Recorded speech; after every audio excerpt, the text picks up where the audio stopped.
Bueno, estaba en este segundo video de la Edad Media.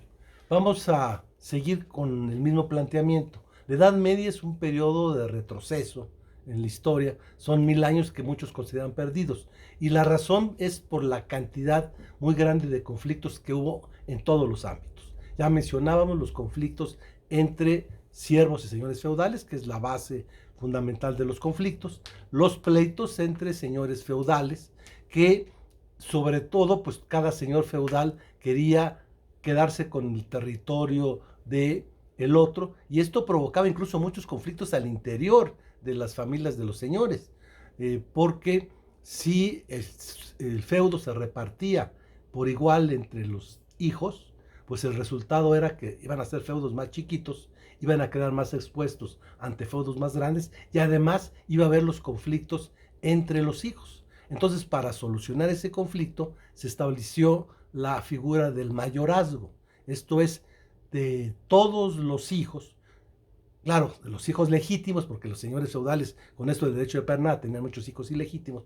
El primero de los hijos legítimos, con matrimonio, era el único que heredaba. Heredaba no solo el dinero, sino fundamentalmente el título de señor feudal. O sea, el marqués solamente iba a haber después otro marqués del mismo lugar. Entonces los otros hijos, pues, aparte de que muchas veces trataban de matar al hermano mayor, pues no les quedaba más que o ser clérigos para enriquecerse. Eso tuvo que ver mucho con la corrupción que empezó a haber dentro de la iglesia, porque empezaron a venderse las plazas. De repente alguien quería, pues mi hijo, como no va a ser el marqués, pues quiero que sea cardenal, quiero que sea obispo, quiero que por lo menos sea párroco, y se compraban los puestos, se llamaba sinomonía. También, pues si no era marqués o noble, iba a dar el título, no era sacerdote, sobre todo alto clero, pues podía ser militar, claro, oficial militar, y también esos pues, tenían una abundancia de dinero. Entonces, esto daba una situación de conflictos dentro incluso de los hermanos, y claro, conflictos dentro de el poder político. Pero hubo un conflicto especialmente fuerte.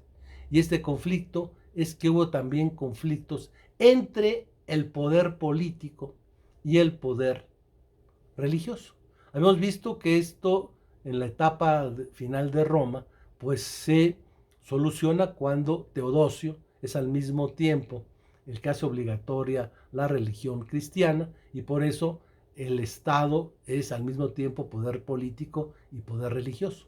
Ahora no lo es, y puede haber conflictos entre el poder temporal, el poder de un rey o incluso de un emperador, contra el poder del Papa. Vamos a seguir con esto. Mencionábamos que dentro de la iglesia los conflictos son entre dos tipos de sacerdotes que, por cierto, todavía existen. Por ejemplo, el actual Papa, el Papa Francisco, pertenece a una orden monástica, o sea, a los jesuitas. Los franciscanos, vamos, los célebres legionarios de Cristo, en fin, hay toda una serie de órdenes monásticas que llegan hasta nuestros días. Bueno, había una lucha entre ambos, y una de las cuestiones que hizo que se inclinara un poco la balanza por las órdenes monásticas menos corruptas fue porque había la idea de que en el año 1000 se iba a acabar el mundo.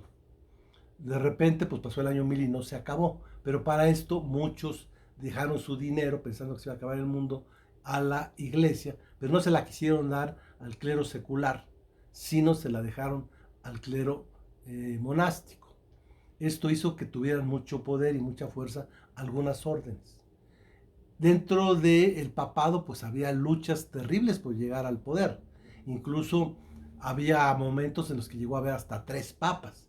Uno en Aviñón, en Francia, otro en Roma, en lo que es el Vaticano, otro en Letrán. Había 3 papas. Había luchas y guerras, los reyes se metían para imponer al papa que querían. Hubo situaciones hasta jocosas, como que de repente una mujer disfrazada de hombre llegó a ser papa, la Papa Juana famosa, la famosa papisa, y que solamente cuando en la calle, en un desfile, dio a luz a un niño, porque pues eso sí, tenía sexo con su encargado de vigilancia, pues resulta que se dan cuenta que era mujer y bueno, se armó un problema. Entonces, había mucho interés por quién era el Papa, porque era mucho el poderío material que tenía. El Papa al mismo tiempo era el rey de lo que se llaman los estados pontificios, que era la ciudad de Roma y sus alrededores, en base a una supuesta donación de Constantino. O sea, era un poder temporal también importante. Entonces, en esas luchas se solucionan cuando uno de las órdenes monásticas, el monje de nombre Hildebrando, llega a ser papa y pasa a la iglesia con el nombre de Gregorio VII. El papa Gregorio VII trata de meter orden dentro de la iglesia. Lo primero que hace es la idea de establecer lo siguiente: el papa es infalible, el papa nunca se equivoca, entonces todo el mundo tiene que obedecer. Segundo, dentro de la iglesia, todo lo que es de las órdenes monacales se aplica también ahora al clero secular. O sea, el voto de castidad sobre todo, que no les gustaba, ahora los padres sacerdotes no pueden tener hijos, no pueden casarse, cosa que sigue siendo hasta nuestros días, desde esa época del monje Hildebrando. O sea, actualmente no se pueden casar ni sacerdotes del clero secular, ni sacerdotes de las órdenes monásticas. Pero fíjense, esto es ya hasta después del año 1075, o sea, no es desde el principio. Es más, muchos de los papas, primeros papas, fueron padres de familia, incluso hubo papas que fueron hijos de papa. Entonces, se establece esto, y lo más importante que les decía al principio, él combate la simonía, o sea, el negocio de vender las plazas. Y ese negocio lo hacía no la iglesia solamente, sino que le daba la concesión a los reyes, a los emperadores. Entonces, de repente, un emperador que quería quedar bien con un señor feudal, pues de repente le decía al papa: por favor, nombra a fulanito obispo, independientemente de quién fuera, ¿no? Que creyera o no creyera, es lo de menos. De repente pues aparecían cardenales de 15 años, cosas así. Entonces el Papa Gregorio VII dijo: pues esto se acabó. Se parece a, no, si acabamos con la corrupción, ya no se acaba con, vamos a limpiar, de las escaleras se limpian de arriba para abajo, en fin, ciertas frases que ustedes conocen de cierto personaje actual. Bueno, ese Papa más o menos vino con esas mismas ideas de acabar contra la corrupción. Y claro, a quien afectó fue al poder temporal, que era uno de los que participaba y que le importaba más participar en esa venta de plazas de obispos, cardenales, etc. Entonces, por ese motivo, no por otro, viene un enfrentamiento entre el Papa y el emperador del Sacro Imperio Romano Germánico, Enrique IV. ¿Y quién creen que gana? Pues el Papa. El Papa tenía un gran poder, aparte del militar, que tenía su propio ejército, pero tenía sobre todo un arma que se llama la excomunión. Entonces, excomulga al emperador, pero no solo al emperador, porque ahora pues de repente salió que iban a excomulgar a los que aprobaran las leyes contra el aborto y se rieron muchos, ¿no? Y me excomulga, no. El problema está que el Papa dijo: se excomulga al emperador y a todos los que sigan al emperador. O sea, si tú vas a combatir contra mí, te vas a ir al infierno, ¿ya? Aseguraste irte al infierno, es que has excomulgado.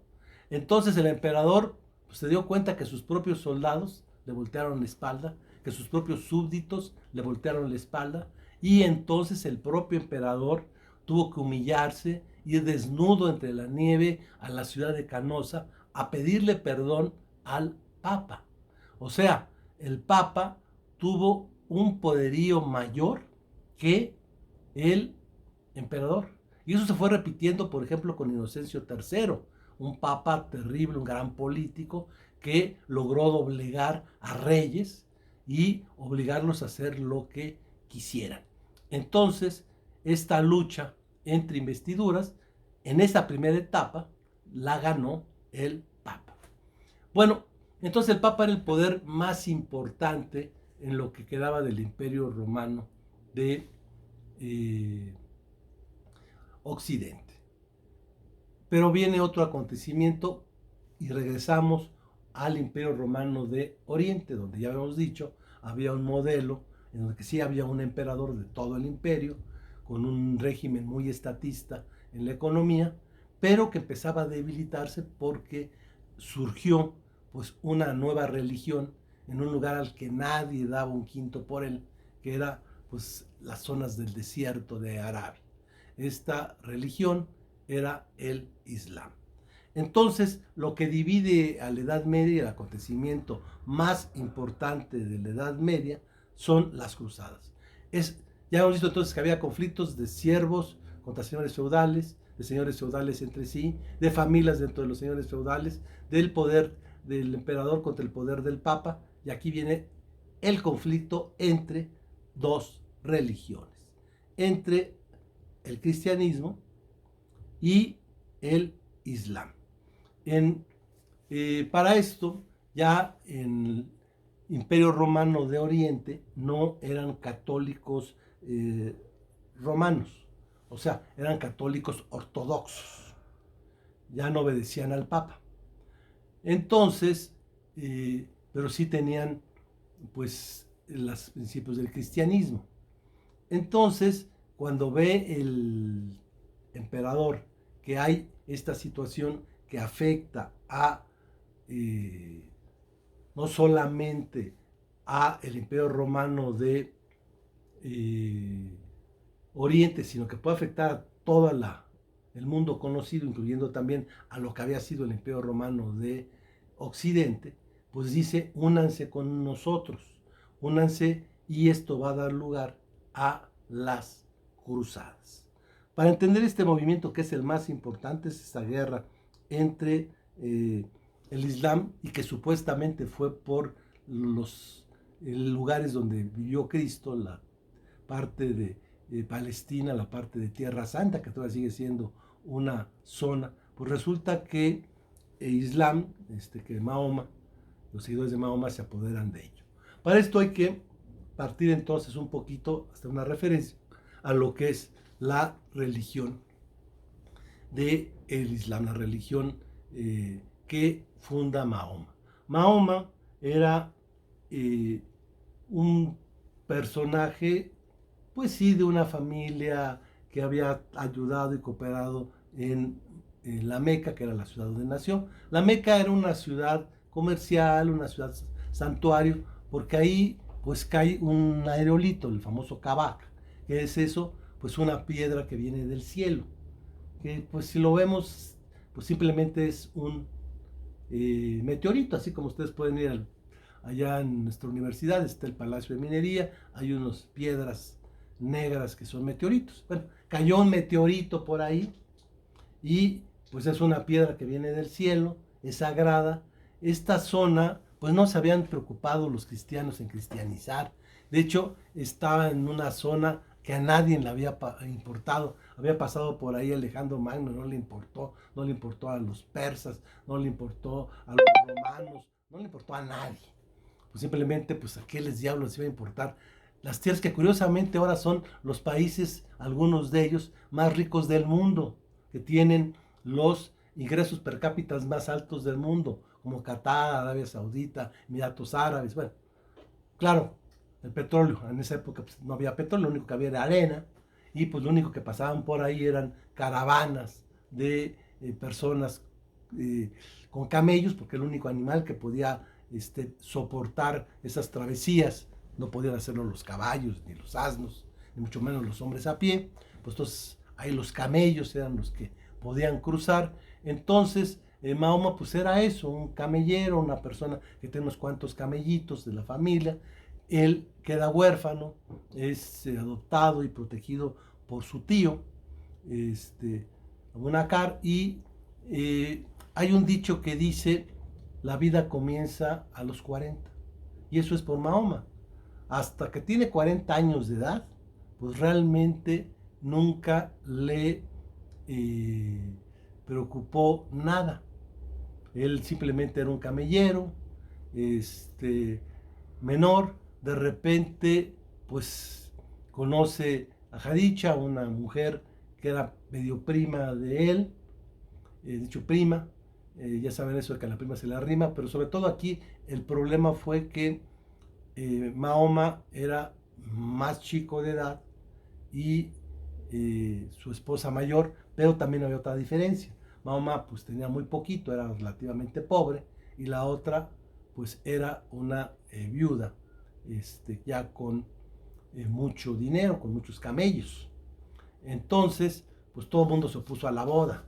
Unos decían, no, esta mujer nada más lo está agarrando porque está jovencito. Y los que estaban del otro lado, no, es que este tipo nada más se estaba casando con ella por su dinero.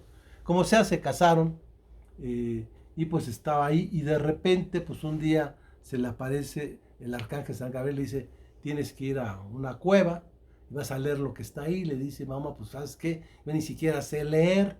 Ah, pero el primer gran milagro. Mahoma, sin saber leer, mágicamente aprende a leer. Pero curioso, un milagro a medias. ¿Por qué? Porque aprende a leer, pero ¿qué creen? No aprende a escribir. Entonces, pues ve eso, pero como no lo puede escribir, se lo tiene que aprender de memoria. Por eso la palabra Corán significa la recitación.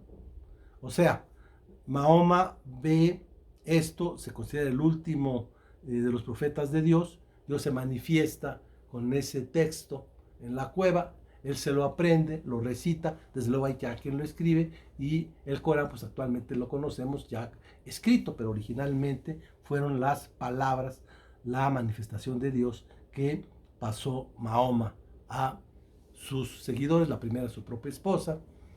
Podríamos hablar muchísimo de Mahoma. Llega a la Meca, prácticamente lo quieren linchar con sus nuevas ideas porque quiere acabar con el negocio de los que vendían piedritas y cosas así en la Meca. La nueva religión pues no les conviene. Entonces él matan incluso al único hijo varón que tenía. Se va a refugiar a Medina, que es un oasis nada más, unas palmeras, algo de agua y hasta ahí. Se llama Légira, o sea, que es lo que marca el inicio del calendario para los islámicos. Ahí se reorganiza, hace la peregrinación a la Meca ya cuando tiene poder. Que la peregrinación a la Meca no es algo así como ir a rezarle a la Virgen, no, es una invasión militar. O sea, la religión islámica es al mismo tiempo poder político, poder militar y poder religioso. Entonces finalmente Mahoma logra apoderarse de la Meca y logra, con una religión bastante sencilla, de principios de sumisión a Dios, basado en la idea que hay Alá es Dios y Mahoma es su profeta, la idea de que pues hay que hacer ayuno, que hay que hacer oraciones, que hay que dar hospitalidad, en fin, algunas ideas sencillas. Esto se expande por todo lo que es Arabia, llega a Persia, incluso el Islam pasa por todo África y va a llegar hasta Europa, va a llegar hasta lo que es actualmente la península ibérica, o sea, España y Portugal. De hecho, se detiene gracias a Martel en los Pirineos, ya no llega a lo que es la parte de Francia. Bueno, el problema es cuando muere Mahoma, que pues hay una duda de quién es el seguidor. Pensaba que Mahoma no iba a morirse nunca, que iba a irse a los cielos, pero la verdad es que sí muere. Entonces, por un lado están los que se dicen los hijos de Mahoma. En realidad, Mahoma no tiene hijos, sino en realidad es el yerno de Mahoma, o sea, el que se casa con la hija de Mahoma, o bien su hermano, que era primo, pero era su hermano, y los hermanos de Mahoma. Entonces, los hititas y los chiitas, que hasta la fecha es la gran división que hay entre los islámicos, y unos se quedan en la zona de Bagdad, otros pasan de la sola calurosa de la Meca a Damasco, que es menos cruel en cuanto a clima, y pues empiezan a expandir. Y en esa expansión, pues se apoderan de los santos lugares. Entonces, esto provoca las cruzadas. Hay una gran cantidad de cruzadas. Al principio, las cruzadas tienen éxito. Solamente durante un tiempo rescatan la iglesia los santos lugares. Es la época de lo que se conoce como la Jerusalén liberada. Finalmente, los que habían venido desde Europa, mandados por el Papa, Dios lo quiere, es el lema, van a llegar y van a conquistar.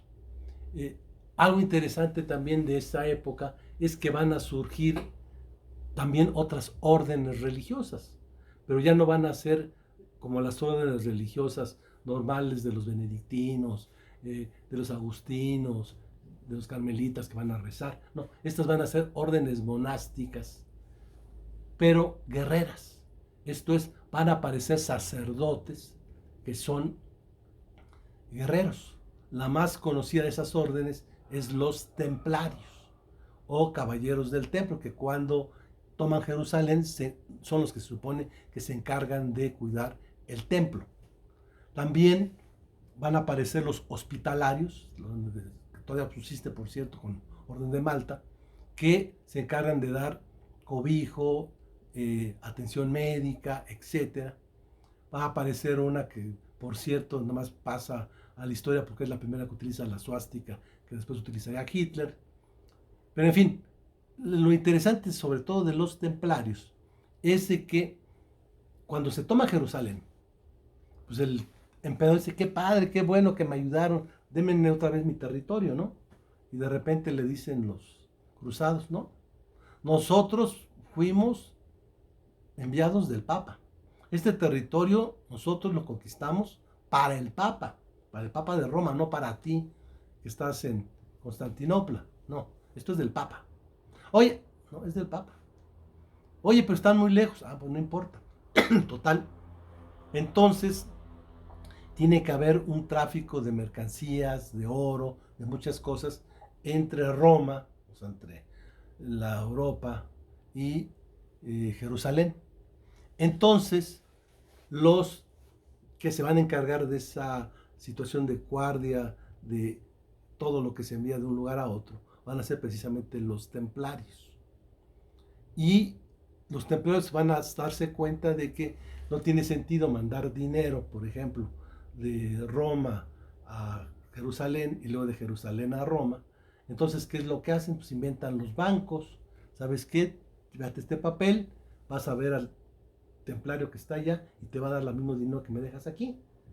Van a hacer resguardo de valores y claro, eso les va a dar mucho dinero y se van a convertir en prestamistas. Ese poder excesivo va a generar otro conflicto, que va a ser el conflicto de los templarios, porque tanto los reyes como el poder de la iglesia pues se encuentran que le deben mucho a los templarios y tratan de acabar con ellos.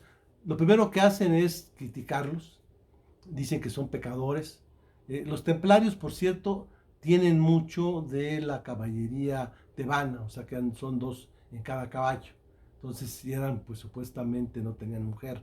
Entonces, bueno, sí, había ciertas prácticas homosexuales, por ejemplo. Una de las prácticas que tenían es que al superior de la orden tenían que darle un beso en su parte noble. En fin, eso se empezó a decir que injuriaban la Biblia, se empezó a acusar de toda una serie de perversiones, de pecados, y finalmente, pues el Papa, a presión del rey de Francia, pues acaba con la orden, que por cierto es famoso que cuando está acabando con la orden y están quemando a el líder de los templarios, le dice, vas a ver que un sucesor tuyo va a acabar aquí igual que yo. La única diferencia fue que ese sucesor no lo quemaron, sino le cortaron la cabeza.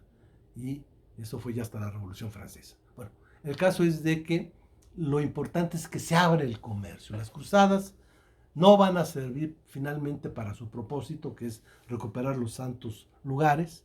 Van a servir para abrir comercio. Va a haber una gran cantidad de cruzadas, o sea, la cruzada es una etapa, hay cruzadas hasta absurdas, como una famosa cruzada infantil o de niños, como fracasaban, decían que son pecadores, Dios está con nosotros, no podemos perder, y sin embargo, pues, perdían, eso que Dios lo quiere. Entonces, inventaron una cruzada de personas puras, eran niños, y claro, estos pobres niños acabaron siendo esclavos y les fue muy mal. Hubo cruzadas que no fueron ya en realidad contra los santos lugares, contra los maometanos, sino fueron contra los herejes, una cruzada contra los albigenses, o sea, los blancos, los puros, los cátaros. Y hubo, por ejemplo, una cruzada que simplemente fue patrocinada por pues las Italia, por Venecia, y llegaron, y en lugar de atacar a los islámicos, fueron a atacar a quien los había invitado. Esto es, llegaron a Bizancio, llegaron a Constantinopla, robaron lo que pudieron. Es más, hasta la fecha, si ustedes van a la plaza de San Marcos en Venecia, donde pasan las góndolas, muy bonito, hay unos leones. Bueno, esos leones se los robaron de una de las cruzadas, imagínense. Bueno, el caso es de que las cruzadas fracasan, pero van a dar un resultado muy importante. Van a reabrir las rutas comerciales, van a reabrir la actividad comercial. También otra cosa importante de las cruzadas es que van a provocar cambios al interior de la iglesia. Uno de los que va a las cruzadas incluso es un santo que es muy conocido, porque para esto los islámicos tocaban piedritas, porque es una roca, la idea es ir a la Meca donde está la gran piedra. Entonces, para rezar, lo rezaban con unas piedritas. Este santo, que es Santo Domingo de Guzmán, trae esa idea de ensartar piedritas, les pone una cruz abajo, y es lo que ahora conocemos como el rosario. O sea, eso que todas las abuelitas rezan de repente, que hay que rezar tantos rosarios. Bueno, pues eso es invento de Domingo de Guzmán. Pero ¿cuál es lo importante de Domingo de Guzmán? Que es el que crea una orden que se van a llamar los dominicos. Domini significa Dios, y canos, perros. O sea, estrictamente los perros de Dios. O sea, van a ser la orden de los predicadores, la orden de los que van a combatir, de los órdenes de los que les va a gustar el debate, la discusión, que van a llegar con sus ideas, a pelearse con argumentos y con falacias, pero para defender sus ideas. Entonces, esta función de los predicadores, o sea, hay una diferencia entre el que quiere enseñar y el que quiere predicar. El que quiere predicar simplemente tiene ideas y trata de mantener sus ideas y defender sus ideas, y no está dispuesto a hacer un paso atrás en sus ideas. Estos son los predicadores. Bueno, los predicadores son como Domingo de Guzmán, y es la orden de los dominicos, de esos perros de Dios, muy hábiles para la oratoria, muy hábiles para el debate, muy hábiles para convencer. Otra orden que surge de las cruzadas, de alguien que regresa de las cruzadas, que ve también ahí, es el hijo de un hombre rico de la ciudad de Asís. Este hombre, pues de repente, después de haber estado en las cruzadas, haber regresado enfermo, pues llega a la casa de su padre, que es un rico comerciante, y se da cuenta de que la gente tiene necesidades, empieza a quitar las telas de su padre, a aventárselas, y su padre dice: ¿por qué estás regalando lo que no es tuyo? Esto es mío. Y si tienes razón, aquí nada es mío. El tipo se encuera, sale desnudo a la calle, alguien le da un humilde túnica para taparse, y dice: este va a ser mi hábito, y va a ser el que va a predicar la pobreza. O sea, en esa época en que la situación de la iglesia era de mucha abundancia, de mucha riqueza, sobre todo por lo que estaba llegando gracias a las cruzadas, él va a predicar la pobreza. Incluso, pues se pensaba que lo podían haber declarado hereje.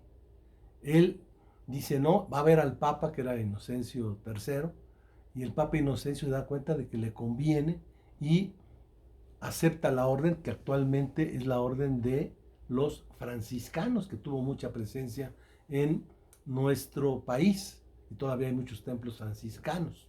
Bueno, el fundador de toda esa orden que se basa en la pobreza, ya ven que López Obrador habla de la pobreza franciscana, bueno, se basa en eso, en que son quienes hacen un ejemplo de renunciación a todo tipo de riqueza.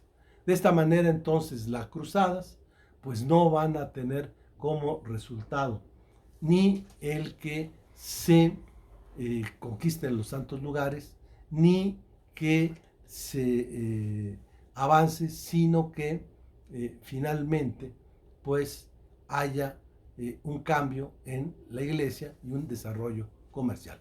Vamos a dejarlo aquí y en la próxima concluimos con la Edad Media.